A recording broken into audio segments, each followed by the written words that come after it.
ইন্টারনেটের সমস্যা নাই।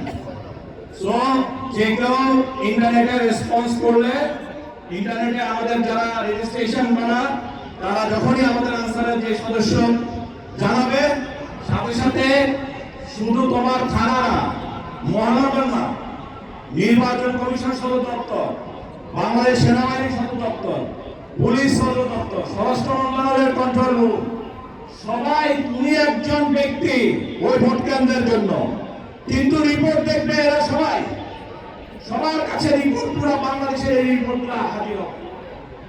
যে কারণে একক ভাবে তোমরা মানে এদিনের মতো যে আগে একটা ডিউটি করার অনেক সময় চাপের মুখে ছিল সম্ভাবনা, সেটা আর এবার নাই।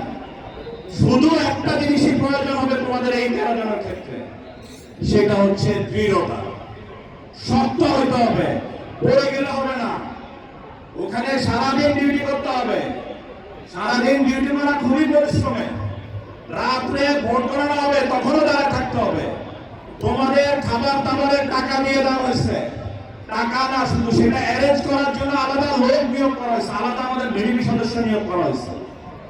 সো তোমরা সেই ভিডিপি সদস্য তোমাদের খাবার দাবার যে 13 জনের, সেটা নিশ্চিত করবে। তো সেকশন কমান্ডার এবং ওখানকার যে থানা অফিসার, অন্যান্য থানার কর্মকর্তা সকলে মিলে এইবার এই লজিস্টিকটা এনশিওর করা হয়েছে। এবং ছোট ক্ষুদ্র হলো খুবই গুরুত্বপূর্ণ।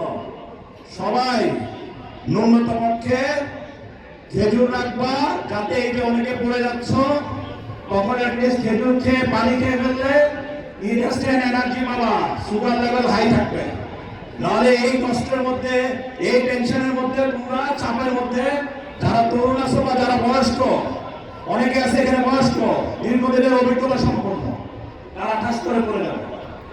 আর আগের মতো ইলেকশন হবে না যে আমি দাঁড়িয়ে থাকলাম, আমার সামনে দিয়ে যা খুশি না করতেছে, বা আমার সামনে দিয়ে ভোটের ব্যালট বক্স নিয়ে চলে যাচ্ছে।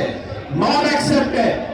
তোমার লাশের উপর দিয়ে যাবে, কিন্তু তোমার সামনে দিয়ে কেউ ভোট ব্যালট বক্সে হাত দিতে পারবে না। পারবে? কেউ হাত দিতে পারবে? অসম্ভব, অসম্ভব। এই জিনিস আনসার ভিডিপি সদস্যরা একদম সর্বোচ্চ ভাবে জীবনের সকল হুমকি নিয়ে হলেও সেটা ঠেকাবে। কারণ কি? সেটা আমাদের জন্য আমানত। আমি শুধু তোমাদের এখানে অনেক জ্ঞান আছো বলতেছি, অনেকে আছে, বিভিন্ন প্রশ্ন আছে, আমাদের সাংবাদিক ভাইরা, দেশবাসীর কাছে প্রশ্ন আছে যে আসলে বিভিন্ন পক্ষের থেকে যে আমাদের যারা এত সদস্য, এদের উপর যে চাপ, যে তার পক্ষে কাজ করার জন্য, সেটা কি আদৌ এরা সঠিকভাবে সেই চাপ মোকাবেলা করতে পারবে? এই প্রশ্ন সবার আছে। আমি তোমাদেরকে নিশ্চিত করতে চাই, যারা যত রাজনৈতিক পক্ষ আছে, যত পক্ষ আছে এই নির্বাচনে সর্বোচ্চ পর্যায়ে, তো আমাদের সাথে সকলের মত বিনিময় হয়। তোমাদেরকে আমি স্পষ্ট ভাষায় বলছি, সকলের চাওয়া পাওয়া একটাই, যে ভাই ভোট যেন সুষ্ঠু হয়, সুন্দর হয়, কোনো জাল জালিয়াতি অনিয়ম ভোট কেন্দ্রে যেন টলারেট করা না হয়।